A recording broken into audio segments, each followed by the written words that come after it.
everybody, Excited Utterance here. My name's Hella, and I have Wednesday on my shirt, even though it's Tuesday. Maybe it's Monday for you, I don't know. Welcome to part 2 of the Delphi case timeline to trial. Just had to check what it was called. Yes, Delphi case timeline to trial.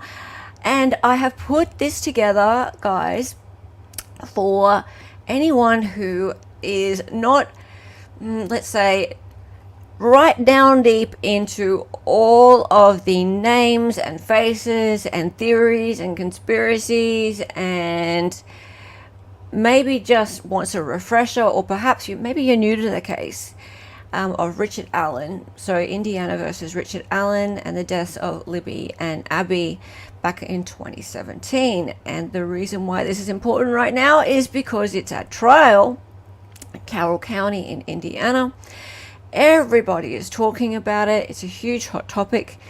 And there's no cameras in that courtroom, no audio in that courtroom. We are relying on some wonderful people who are spending all of their days in that courtroom taking notes, and then coming onto YouTube at nighttime and reporting for us what's happening.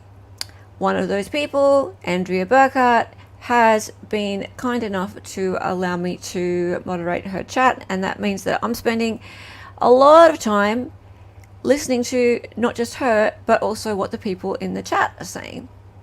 And that's almost like, it's interesting because I am reading 10,000 people's chats, trying, along with the other mods, and it's interesting to see the color and the variation of the comments that are coming in, as well as hearing her, because and also hearing that in real time for 5 hours each day. For me it's daytime, for you guys it's nighttime, because that really changes my perspective as well of what else is happening out there, because they bring in also, they talk about what other people are saying as well. So it's very interesting.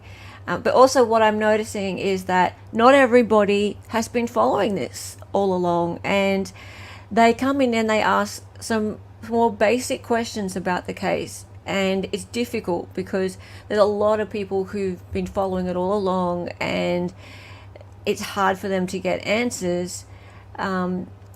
It's tricky when you're coming in and you haven't been up with it. I feel like you need something like this to be able to watch and get to the points, the really top level points of the timeline, without having to dig through sort of hours and hours and hours of live streams and documentaries, and just get to the point. So that's why I've made this just 2 parts, part 1, part 2. And yeah, Andrea is awesome. Hey Moonvale, good to have you here. Another Aussie. Peace Peony is here. Good to have you. Haven't seen you for a while. Lovely. Saw you in Andrea's chat the other day. Nice to see you. Ashley Casey is here. Good to see you. Justin. It's stuttering for anyone else. What's stuttering? What is stuttering? Please don't tell me things are wrong. No, it's just you. It's just you. Rachel is here. Rachel from Idaho. How are you, Rachel?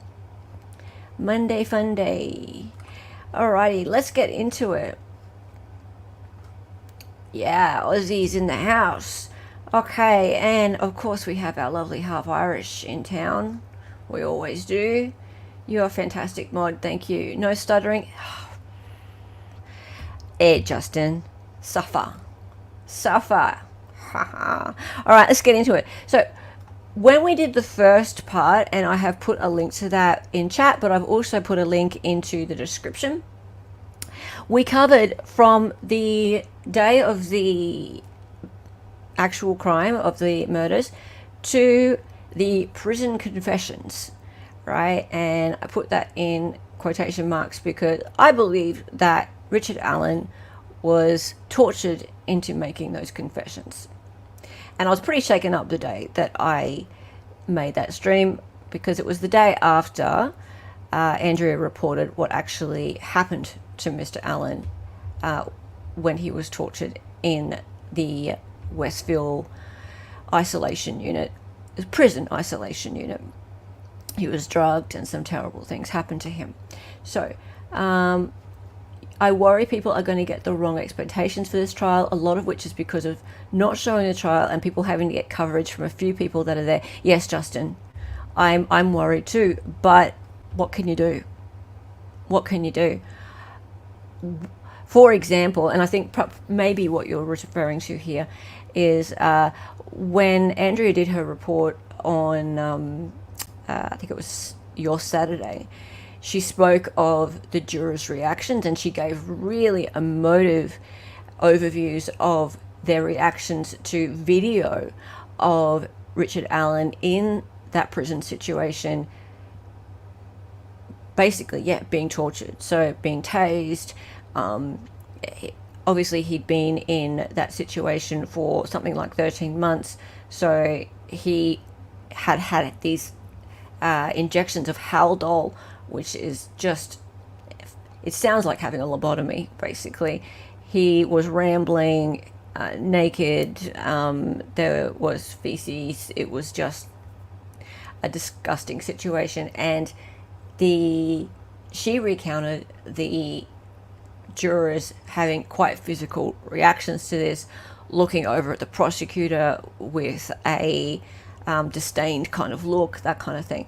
And I wonder whether or not, whilst I completely believe what Andrea saw and how she recounted it, I wonder whether or not people might be getting their hopes up a little bit for an acquittal, because you just never know.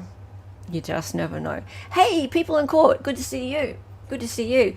And it's been awesome seeing you in chat also over at Andrea's. Lovely to have you here. And you've got a great channel too, people in court. Good to have you. Shame on Indiana. This is Gull shit. Yeah, it certainly is. It certainly is. Rachel says, I agree, Hella, he was tortured and drugged. I think he would have said anything to make it stop. He said he would say anything. He actually said those words. He said, I'll say whatever they want me to say. 100%.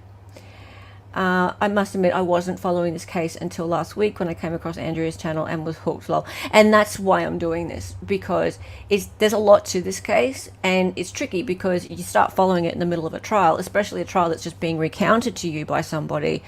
And then you go, okay, so go on YouTube and see if you can find somewhere he'll just give me a quick overview of the case. Good luck.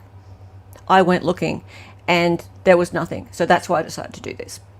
So part 1 is in the subject or the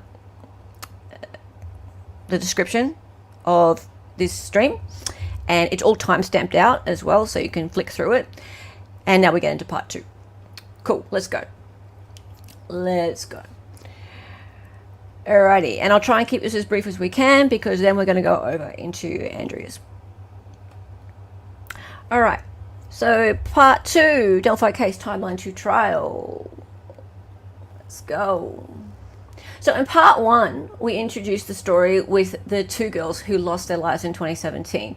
Teen best friends Abigail Williams and Liberty German, Abby and Libby. There they are. Yeah. Hey, Emu Warrior. Alright, they were found brutally murdered near this Indiana landmark, the Monon High Bridge, where they had gone hiking on February 13, 2017. So you can see it's pretty full on. I don't think I would go walking over it, but lots of people did, and it was a really normal thing to do. People would go out there, even kids, and they were supposed to be out there for 2 hours. They were dropped off by their granddad at 1 p.m. and they were supposed to be picked up at 3 p.m. They just didn't turn up at 3 p.m. Imagine that. Now, local man Richard Allen was arrested 5 years later, and I'll just pop in here because I mentioned it in my last stream. He self-reported. He called into a tip line. You can imagine, like, when there's 2 kids go missing and then, like, bodies are found. It's a terrible, terrible crime. People are up on arms, worried about it. There's killers on the loose, guys. So there's a tip line. Lots and lots and lots of tips came in. He knew he was there that day. He did the responsible thing and reported that he was there that day and told them everything that he saw. He said that he saw a group of 3 girls out there when he was out walking that day. And nothing happened. He put in all of the information that he had to the police, and he was left alone for 5 years.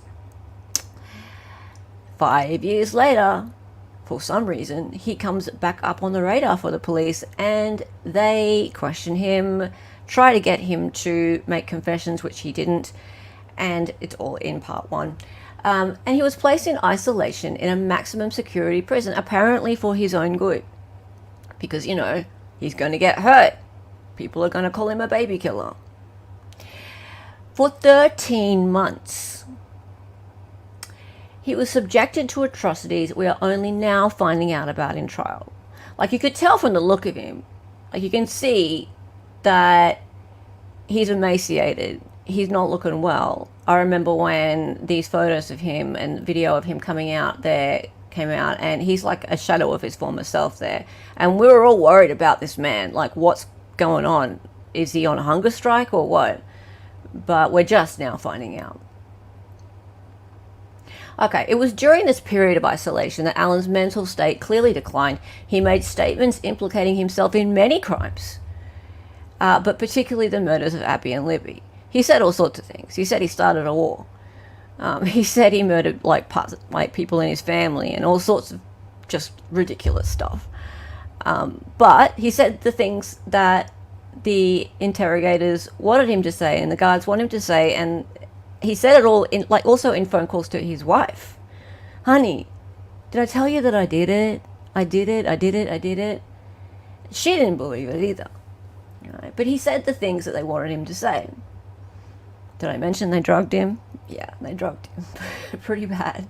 Now, in order to go forward to the present day, we need to go back a little bit, right? Because that's where we got to last time, him spilling all those confessions.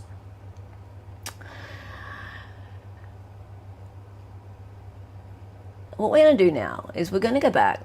In the years between the crime and Alan's arrest, there were other persons of interest, actually about 100. And I don't know why that's not going through. It's a transition.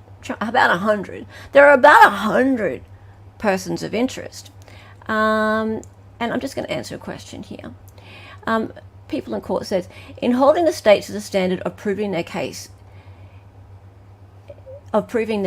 considered biased, what has Andrea misrepresented because of her bias?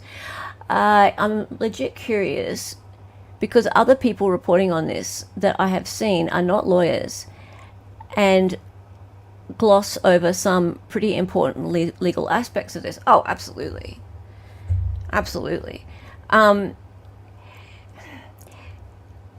People call Andrea biased, and every person has bias when it comes down to it. Like, she's a defense attorney.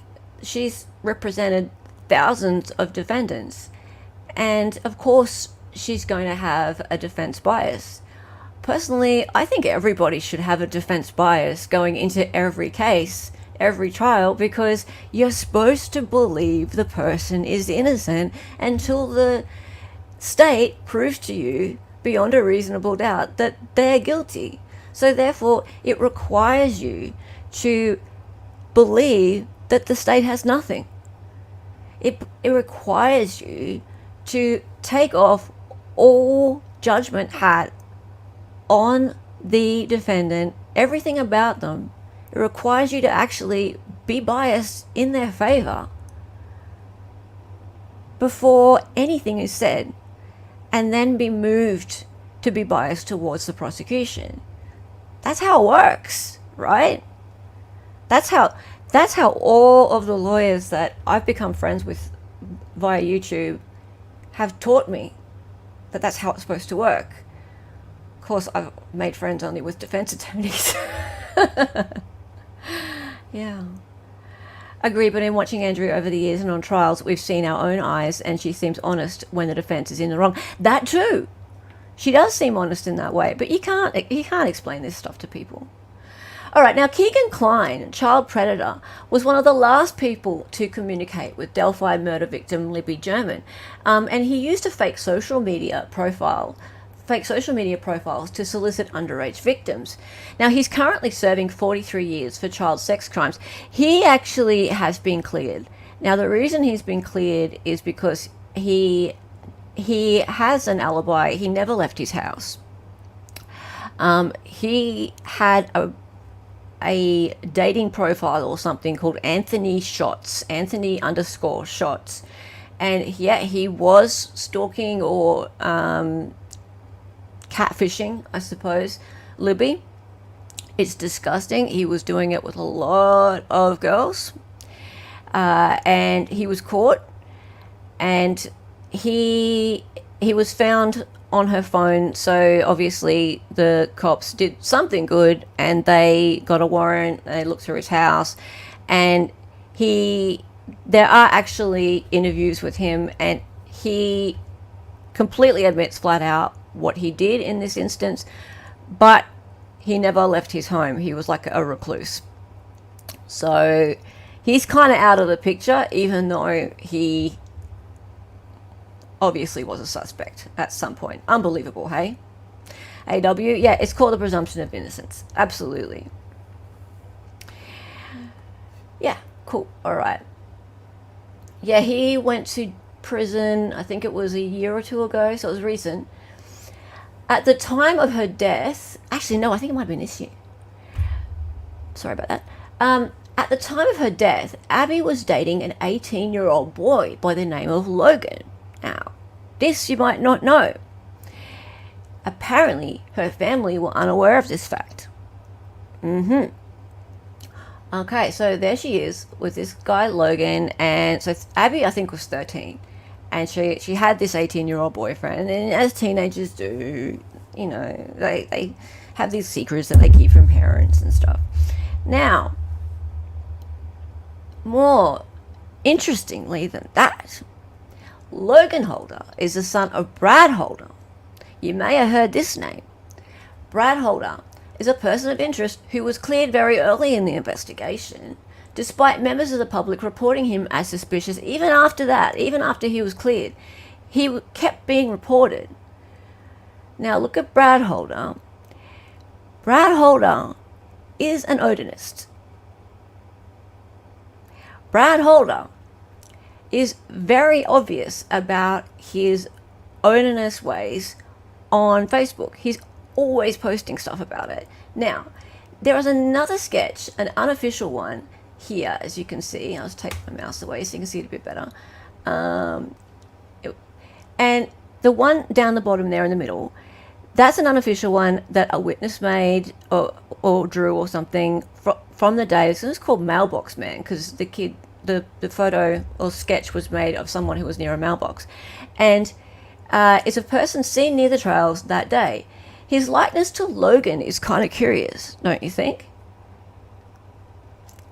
Right. And then there's also the original sketch of Mailbox, of Bridge Guy, which I don't know, like maybe he looks a little bit like Brad Holder. People are a bit iffy on that one. I'm not sure, right?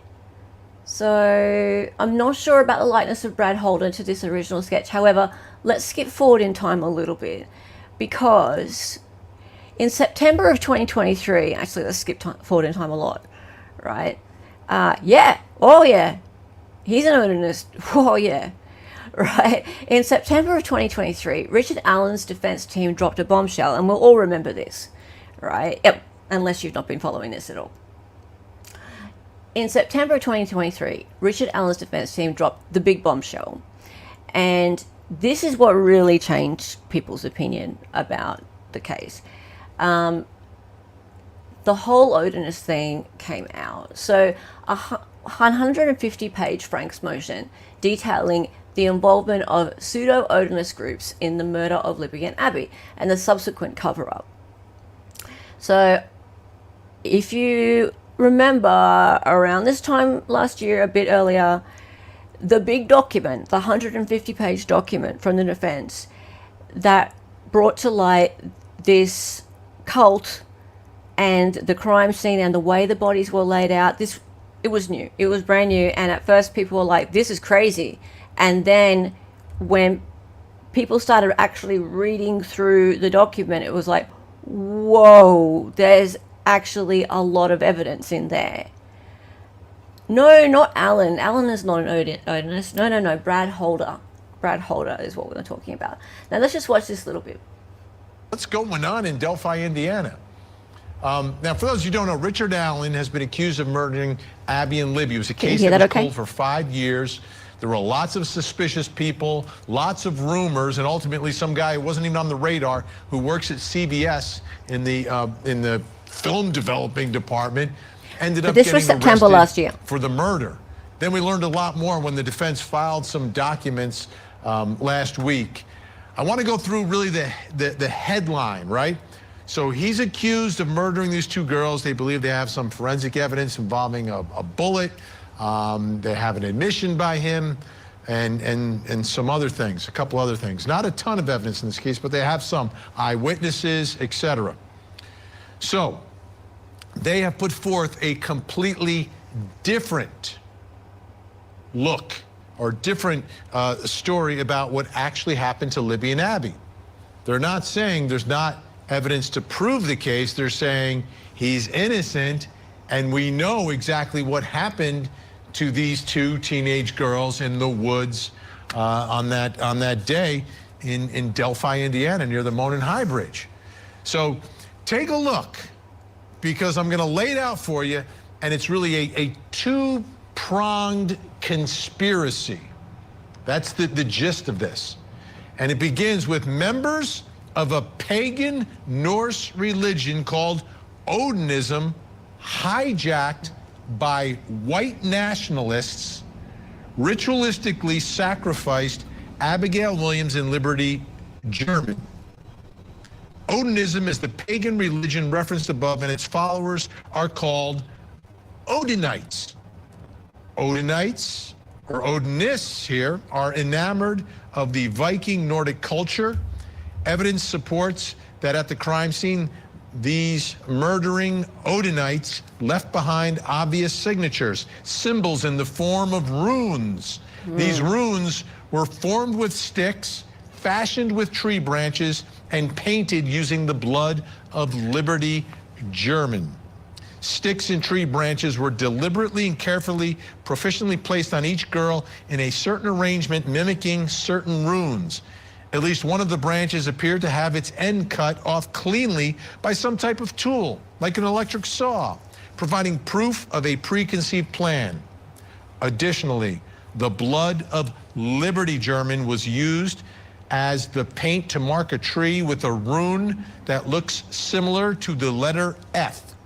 With a simple Google search, these runes would be identifiable as one of the many calling cards of this pagan religious cult. Okay. They also described the scene where Abby and Libby were murdered with that information. Okay. So, as you can imagine, there hadn't been anything released because you guys, I told you, and I've been saying all along, Andrea's been saying all along, everyone's been saying all along, everything's been hidden in this case, right? So we didn't know. No one knew about the way the bodies were found until that document where the defense came out a year ago and said, hey, did you know that the bodies were placed in this way and there were sticks on them that look like Odinist symbols, and there were actually, I'll show you. Yeah, see these here, I'll put my mouse over it. These sticks here, they're like antlers. They put like antlers on Abby. And as the defense document said, if you do a quick Google search, they match up with these Odinistic characters, right? Then there is a branch that looks like it was cut by some sort of saw to make this letter. And then there is the blood of Libby on the tree, made to look like an F, a Norse F. Right? What is going on? Now, if you remember what the state is saying that Richard Allen did, he apparently wanted to rape the girls, got spooked by the presence of a van, and so quickly murdered them. Does that sound like they were quickly murdered? Nope. Right? So the defense could see very clearly that this was some sort of ritualistic killing, right? There was a lack of blood in Abby, I believe. So she had been drained of blood. It is horrible. And washed and then redressed in the clothes of Libby. Who does that? Is also strange. Now remember, Abby was the one dating the boy. Libby, on the other hand, had different kind of cut marks on her, and her body was just left there, but hand up, touching the tree. It was very weird. Now, we're coming to that, people in court. We're coming to that. Now, this evidence was not allowed by Judge Gull, but we're going to come to that. So that brings us to the diagram we looked at in part 1. The defense document also noted the tree was marked in Libby's blood with a symbol resembling an F. Yes, Rachel. So this was either ritualistic or made to look that way. Yeah, it could have just been made to look that way, but it wouldn't have been quick, right? It wouldn't have been like this whole idea of being spooked and just killing them. What? Like, how's that possible? How if you're gonna just quickly kill somebody, or just a couple of 13-year-old girls, is that how they end up looking? I don't think so. Yeah. So yeah, this really was a bombshell. Now, before we go on with the second part of the overnight theory from the defense, remember Brad Holder. Here he is, and here's his Facebook page. Hey, I'm Brad. I'm a Norse pagan. I'm tribal. I'm straight. I enjoy working out all the time and hanging with my kindred. Right? What? Now, there he is. Now, he's a pretty scary looking dude. And his mates kind of look pretty scary too. He goes and posts this thing in Odin's Children, Indiana. Hung from the wind, tossed tree for nights all 9, wounded by spear, bespoken to Odin, bespoken myself to myself, upon that tree from which none telleth from what roots it both rise. Neither horn they upheld or handed me bread, looked below me, aloud I cried, caught up the runes, caught them up, wailing things thence to the ground. What is this? What is that? March 1, 2017. The crime was February 13, 2017. Okay. Now, Mr. Holder and many of his kindred are named in the defense Frank's motion, right? So they've gone and looked up his associates. And there he is getting involved in rituals. There he is with like people with horns and stuff and having big hugs and all that kind of thing. Tribe of Gungan's Pass has an awesome meeting, etc. He's not trying to hide any of this stuff. And it might be fine. It might be fine. But I can tell you, there's a little bit of doubt creeping in here. Now, some of these include Patrick Patrick Westfall, Elvis Fields, and Rod Abrams. Now, Patrick Westfall, he has actually appeared on 2 YouTube lives that I know of, because there were so much going around about him once his name was put out in this defense document. He appeared on YouTube Lives trying to defend his name being mentioned in the defense documents. He supposedly had an argument with Brad Holder just prior to the killings. The argument was over a ritual gone wrong in the woods near the river. What? What? Ritual? What are we talking about? Now, then there's Elvis Fields. What a friendly looking dude. Now, this is straight from the defense document, this bit here. Brad Holder's Facebook page links him to Elvis Fields in Rushville, Indiana. Elvis has admitted to participating in the murders. What? And to now being part of a gang, even providing intimate details of the crime scene that only those participating in the murder would know. Elvis followed Brad Holder on Facebook and even recreated Brad Holder's Facebook pages like a fanboy. What is going on? And then I can't even really interpret this garble here. This is an actual post from Elvis. Let me say something. I never had a vehicle at that time. Hang on. Let me say something. I never had a vehicle at that time. For one, it's slandering to how can I be at that place piggyback on a turtle? How smart are some people? It's over 200 miles away. My turtle has a 4-barrel. It's illegal Indiana to slander, by the way, and it's also, I heard someone say, I don't care who it is. I hope it's someone I'm just doing my job slandering by illegal rights in the state of Indiana. I don't know what that meant. No. No.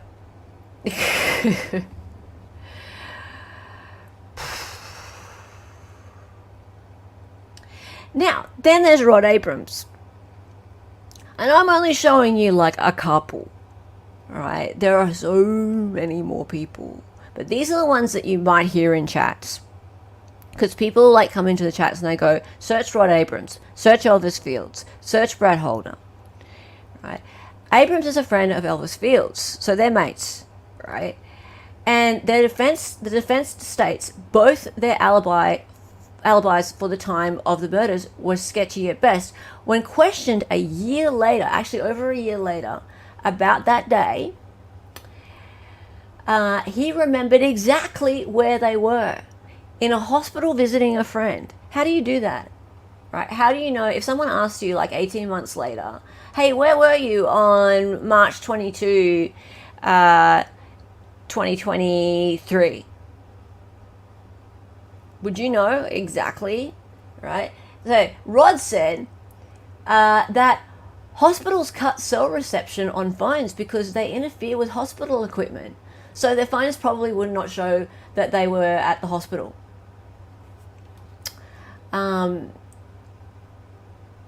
Yeah, so as said in the defense document, it was like, how ridiculous of an alibi is that? And they can disprove it. There's more.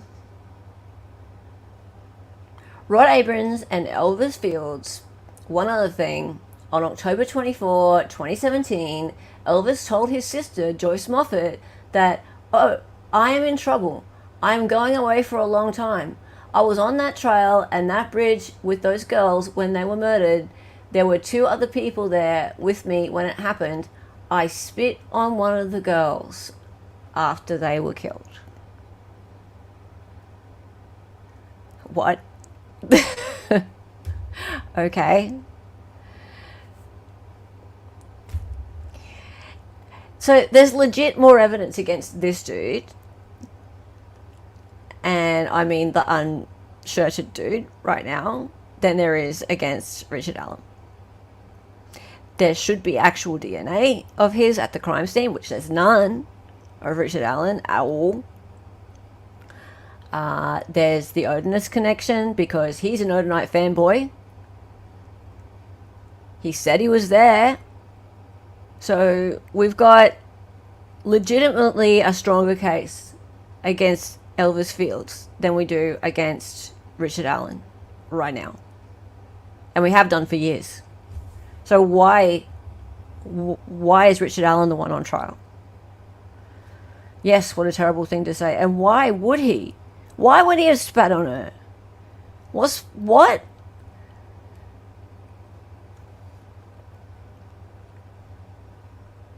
But there's more. There is actually more. What's going on in Delphi, Indiana? Now, for those who don't know, Richard Allen has been accused of murdering marking of what the officers. This is the key, because the defense is also alleging that these patches, the triangles, in Odin we trust, were on the uniforms of the corrections officers.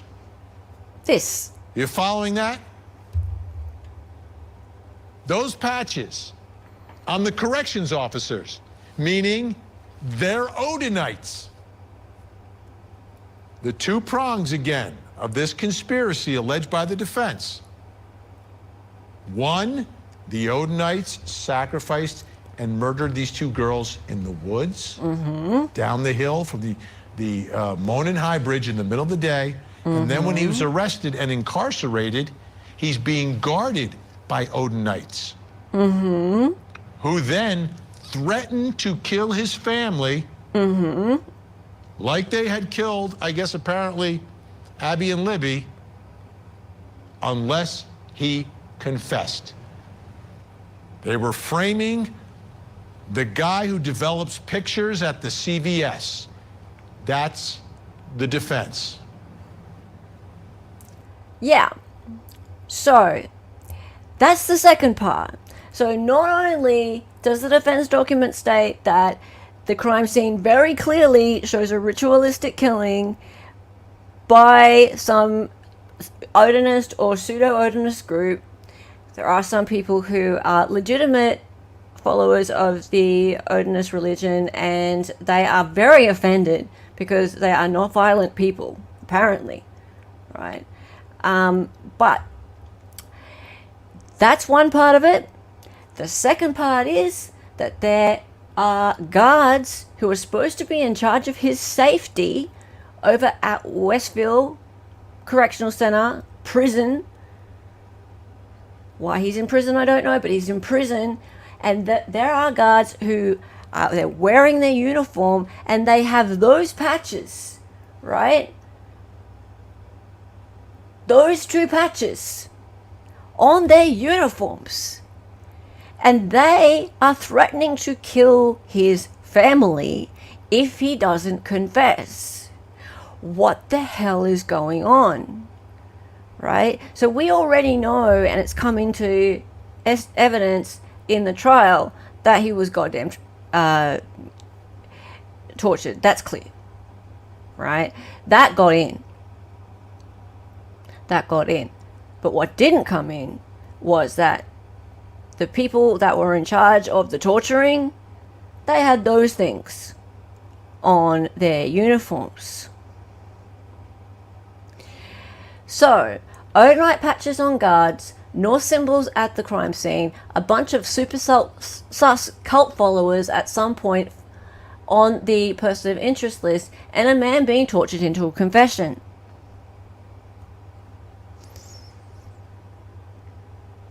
Now, one of these prison guards is Sergeant Randy Jones. And thanks to Sleuthy for this. September 22, 2023, Randy Jones is told by the warden he can no longer wear the Odin patch. Cool. Thanks, warden. That was only, what...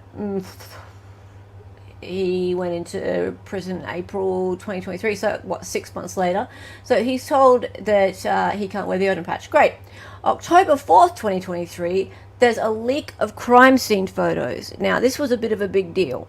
When the crime scene photos were leaked, and remember that around, so September 2022, 2023 is when the defense document came out and it all became exposed that there was potential Odinist influence in the murder, that's when the public knew, right? It took that long for the public to know, right? And then there was a leak of crime scene photos. That caused a big problem because it was seen as, well, where'd they come from? It came from the defense's office, the defense legal team's office. It ended up causing them to be recused for a while, and they had to fight very hard to get put back onto the case, Baldwin and Rossi. Thank goodness they did. So there was a leak of the crime scene photos. October 12, 2023, Judge Gull tells the defense to stop working on Richard Allen's case. That's why, right? October 19, 2023, Judge Gull blindsides the defense, calling them negligent and incompetent, citing the crime scene photos leak, press release, notice of tort claim, and straight up told them they lied to the court about his treatment in Westville. Okay. They're removed from the case entirely. October 24, 2023, get this, Randy Jones gets a face tattoo of Odin's spear.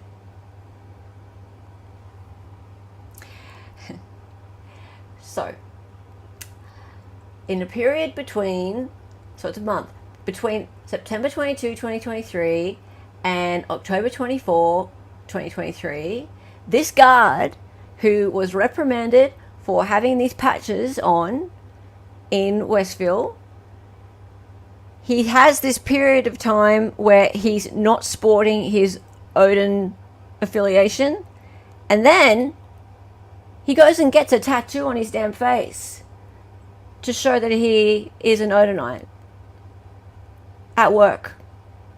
What the hell? What the hell?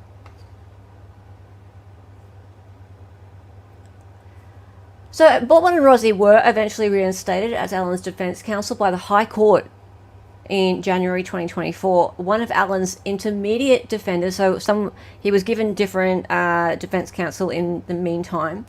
Bill Labrado spoke to journalist Barbara McDonald about the situation with the guards after being recused. Now, this is really interesting. It is a real thing, and it's scary. In what way? Well, I believe they sacrificed a girl and killed another one.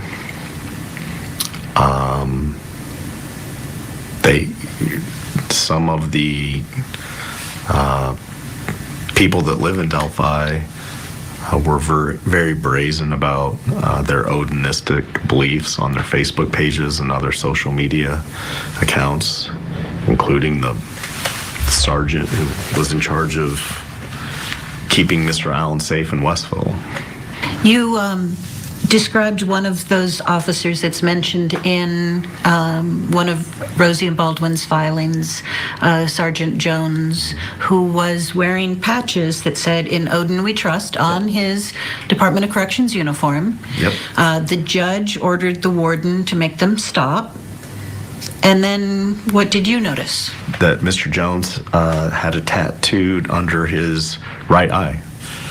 From the best we can tell, it looks a lot like Odin's spear. And he had several tattoos on his forearms, including the interlocking triangles that are on his Facebook post. I got to give credit to Mr. Rosie and Mr. Baldwin that, they picked up on that. We saw him, and, confinement officers at the Allen County Jail aren't even allowed to have facial hair, let alone facial tattoos. I was a little miffed that the warden allowed that. Okay, so in the jail, they're not even allowed to have facial hair, right?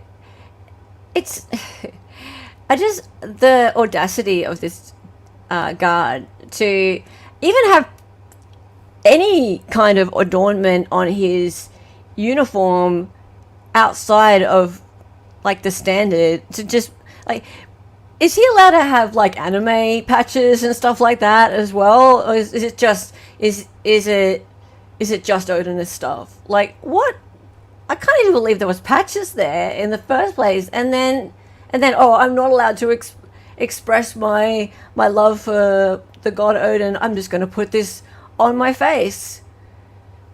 Please. All right, let's keep going. Now, in light of the many accounts of ritualistic involvement with the murders, public opinion on the guilt of Richard Allen shifted dramatically. I remember this happening, and it was so interesting to watch. Like, I do my stream on Sundays, Hearsay for Days, and I noted this at the time. It was wild. And because, like, I'm a marketer, I come from an advertising background, and I watch people's reactions to things. I watch audience reactions, and to see the comment sections change from he's so guilty, there's so much evidence, it's so good that there's going to be justice for Abby and Libby finally, to wait, he's been framed. And then there's people who just would hold on to their hope that he's guilty with both hands, and they'd be like, oh, the whole Odin thing, it's fairy stories and it's garbage and la. But people who actually really paid attention to what's going on, there was too much. There was just too much. Like, when the thing with the guards started, and then when people started to look into, like, Brad Holder and his associates, and there's more. Like, I just touched the surface of all of the different aspects of this. Once you dive into the rabbit hole a little bit, it's like, there's too many things. That crime scene, how did the police, how did they not immediately start looking into a ritualistic killing? Why was that not the focus right from the start? It's so obvious. Yet we didn't find out about it until the defense told us about it 5 years later. More. 2023. Sorry, I'm not that great at maths. He thinks he probably went home to watch stocks on his computer versus his phone, but doesn't have a good memory. Sorry, the van was known about for years and all over social media. There is no evidence that RA committed this crime. Lots of lies and are spread by people who have clicks and money to gain. It's not even just that. And I assume you're talking, Rachel, about, like, YouTubers and content creators who have, money to gain from spreading things to do with him being guilty. And that there is that. But there's this confirmation bias.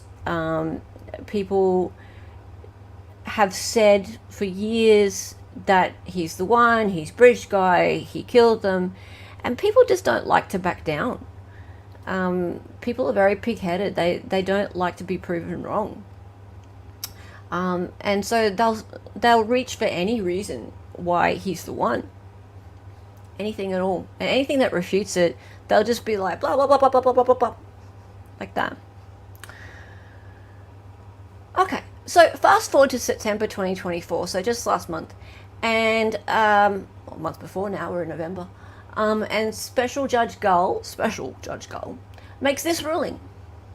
Judge has essentially struck down the main defense Richard Allen and his attorneys want to argue at his upcoming murder trial. Senior investigative reporter Bob Siegel joins us now. And certainly this is a big deal, Bob, today. Can you kind of lay out for viewers what this means for the case? Yeah, well, the defense strategy has been very clear. They claim that police arrested the wrong guy and that someone else murdered Abby Williams and Libby German back in 2017. They say they have evidence to prove it. Well, today, Judge Francis Gull issued an order deciding that a jury will not be able to hear any of that evidence. While Richard Allen has been behind bars awaiting trial for nearly 2 years, his attorneys have been crafting his defense. That defense includes collecting evidence that they claim shows 2 Delphi teenagers were killed not by Allen, but instead as part of a ritualistic sacrifice committed by followers of a pagan religion called Odinism. Today, Judge Frances Gull delivered a blow to that defense strategy. She granted a motion by the prosecutor that prohibits Allen's defense team from introducing any evidence that the girls' murders were linked to Odinism or a ritualistic sacrifice. And the judge said the defense cannot mention any of the 9 people they've developed as possible alternate suspects. Judge Gull wrote, "The court finds the defense has failed to produce admissible evidence." Sorry, I didn't say that figure earlier. In the document, there were 9 alternate suspects. I showed you Brad Holder, Elvis Fields, Patrick, Westfall. Did I mention any more? Oh, Keegan Kline was one of them, but he wasn't still a suspect that was going to be put forth at trial. But yeah, there were 9. So there were a lot more, guys. Demonstrating a nexus between Odinism, cult or ritualistic killing, the alternate suspects, and the murders. She went on to say the court will not permit the evidence submitted by the defense, as the value of such evidence is greatly outweighed by confusion of the issues and its potential to mislead the jury. It's hard for me to wrap my head around that. Katie Jackson-Lindsay is our 13 News legal analyst. I find this really interesting. So this is mainstream media, right? This is WTHR, I think it is. And Bob Seagull, he's been in the court every day, and he's been providing the little snippets of information that we've been getting, very piecemeal style. And it's really very... I'll say pretty state-oriented information we've been getting from Mr. Seagull. But this piece here, which was 6 weeks prior to trial, they get in their legal analyst, and their legal analyst, she's making a fair bit of sense here. For Richard Allen and his defense team. It does put them at a huge disadvantage, and it will require, I would think, a lot of adjusting, a lot of redeveloping their defense, and really sitting down and deciding, okay, what is our defense now? Because we know from all of the public pleadings that their defense is they have the wrong guy. Jackson-Lindsay says she's surprised by the judge's latest ruling, especially because at a recent hearing, we saw evidence showing even Indiana State Police looked into Odinism as they investigated the Delphi murders. Did they and now? An expert witness on ritualistic crimes testified for the defense. She's absolutely certain Odinism was involved in the murders based on photos from the crime scene. Really? Sorry, hang on, what was that last bit? Who's absolutely certain? She's absolutely certain Odin crimes testified for the defense. An expert witness on ritualistic crimes testified for the defense. She's absolutely certain Odinism was involved in the murders based on photos from the crime scene. Yes, Judge right. has essentially struck down the... Okay, so yes, they had an expert witness. This was at a pre-trial hearing who was an expert in ritualistic crimes, obviously, and that expert can't come in because Judge Gull has said none of that stuff can come in at trial because it will confuse the jury. We don't want to confuse the jury now, do we? Yeah. Hello, Garrett. Yes. Now, not allowing the defense to defend their clients is kind of against his right to a fair trial, wouldn't you say? I have thoughts on this though. Let's keep going. Now, right now, as we near the end of the trial, Judge Gull's order stands. So they were allowed to argue again in court, and she again denied it. The jury won't know about the Odinist aspect until after they have handed down their verdicts. Won't it be interesting for them? Won't it be interesting for them when they come out of all this and then they see all this stuff? Huh? How would you feel if you're a juror and you just spent, I don't know, 3-4 weeks of your life listening to all this stuff about these poor girls who were murdered, and also this man who was tortured And then you hear about why those sticks were on the girls. Like, from what I've heard of the crime scene photos, they're kind of taken, and I haven't seen them, they're kind of taken on an angle like there's not, I don't know if there's a photo of the tree. Nick Starro, who was on our channel yesterday, he sadly was anonymously sent the leaked photos. He wasn't sent a photo of the tree with the F on it. So I don't know how obvious it is just from the photos that, or to the naked eye, how the sticks were aligned and the antlers and things like that. It may have been shot in such a way that it's not completely obvious to someone who isn't looking for it, what it is. I don't know, but imagine if you're a juror and you come out and you hear all this stuff and then you look back and you think, hang on, I remember that. That did look a bit weird. And how angry would you be that you didn't hear the whole story? I'd be mad. Is there anyone to trust? Well, I guess we can only pin our hopes on the jury now. And look, I have a thought, and that is that, and I said it yesterday, I have a thought. I think that Judge Gull has done the defense a little bit of a favor, actually, because I think that there may be enough there already for there to be an acquittal. I think there's enough doubt there right now, and if they did hear the if the defense did go down the path of introducing them to all of this evidence now, maybe the waters would be muddied. Maybe they don't need it, and it's on the record. It is an appellate issue. I hope I'm right too. Just thinking about what they've got in front of them right now, and how well it's been argued in response by the defense, and I hope they've got enough of a reasonable doubt, and I'm never that confident that juries understand what a reasonable doubt is. And they do tend to like to, juries do tend to like to find people guilty.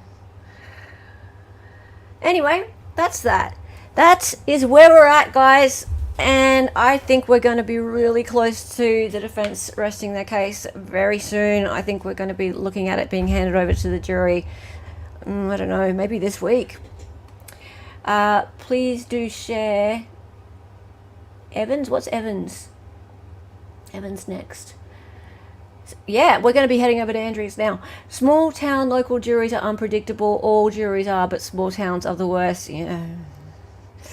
Well, what are you on about, Eric? It's Wednesday. It's Wednesday. If you don't like Wednesday, there's something wrong. Okay, cool. Alrighty, we are going to go head over into Andrea's chat. Thank you all for being here. And, look, Pink Slime, I am so jaded by all trials, really. And I hate to change topics just for 2 seconds, but Melody Farris just got found guilty after 3-4 days of jury deliberations.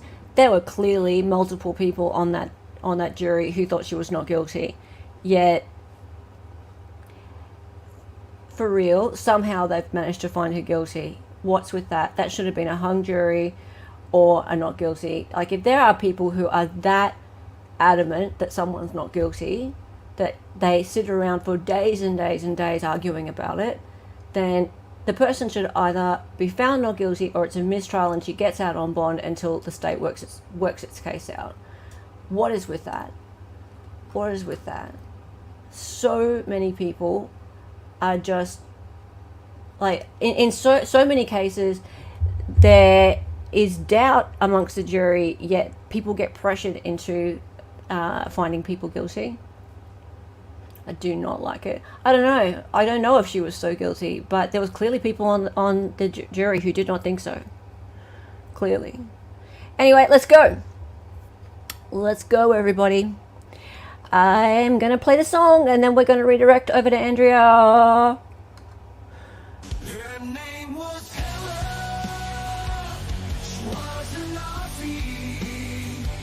She was a fake lawyer from the future. She got on YouTube and made some live streams. The co-host is Dolly and she dances sometimes. The words are always so loud and because she's an 803.